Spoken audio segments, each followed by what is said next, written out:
So in this example, we are told to rewrite a trig expression so that it's not in fractional form anymore.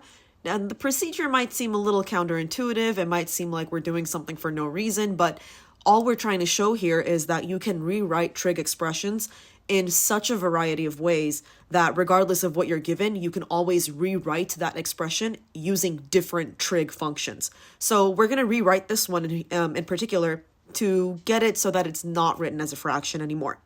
So we'll begin with our original problem, 1 over 1 plus sine x.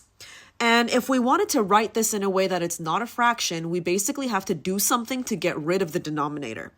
Now, normally when you want to get rid of the denominator, you can multiply the top of the equation by the denominator. That cancels out. So if for example, now we did 1 plus sine x here, yeah, sure, that would cancel out, but we're bringing something into this singular expression that we can't necessarily do to the other side of the equation because there's, well, no equation here. And so that would be wrong. What we can do, though, is multiply top and bottom by the same expression. And the expression here would be 1 minus sine x. If I multiply top and bottom, the whole thing in the bottom here, by 1 minus sine x, then the denominator changes its form. And we end up getting something that's going to look like 1 minus sine x in the numerator over 1 minus sine squared x. And the reason that's going to work is because we would have 1 plus sine x times 1 minus sine x. And if we FOIL this, 1 times 1 is going to give you 1. 1 times minus sine x is going to give you negative sine x. When you multiply these two terms, you get plus sine x. And when you multiply the last terms, you get minus sine squared x. So these terms in the middle would cancel out, and that leaves you behind 1 minus sine squared x. So that's how our denominator came to be. 1 minus sine squared x is equal to cosine squared x. And this is going to be convenient because, again, this equation that came from, or this expression that came from the purple annotation that I wrote is from the Pythagorean identity, which basically says that sine squared u plus cosine squared u is equal to 1. So if I were to subtract the sine squared u from both sides of my equation, then that's what I would end up with. I have cosine squared u is equal to 1 minus sine squared u. This was the expression in my denominator, so I ended up substituting it with the shorthand version of the expression that it's equal to, which is cosine squared u.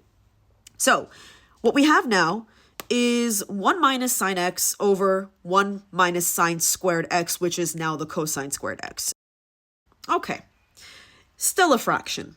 Not exactly what we want because we want this to be rewritten in a form that doesn't have a fraction in it at all. So what we're going to do is take a note of the fact that now our denominator is only a singular term. It's just cosine squared x, which means we can rewrite that entire expression by splitting the numerator into two separate terms and writing them each over its respective denominator. So we're going to get 1 over cosine squared x minus sine over cosine squared x.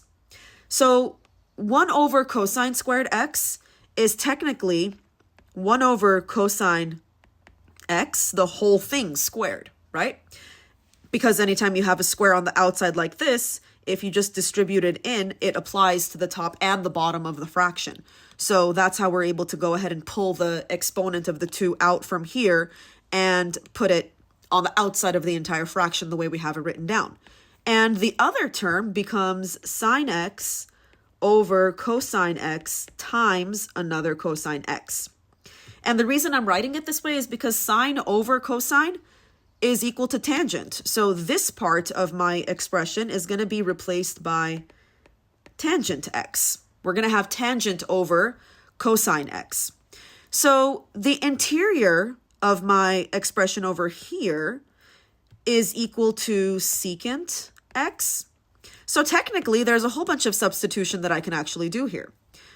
Now I have secant x, the whole thing squared, minus tangent x over cosine x. But again, we don't want fractions.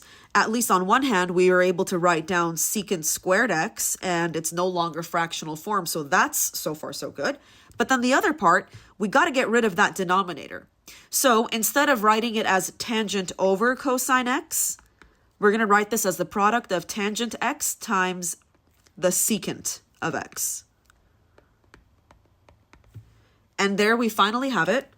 The original expression written no longer in fractional form, just using different trig functions. So we go from the original format, which was 1 over 1 plus sine x, and we split that into a new format. So now it's written no longer in fractional form as secant squared x minus tangent x times secant x.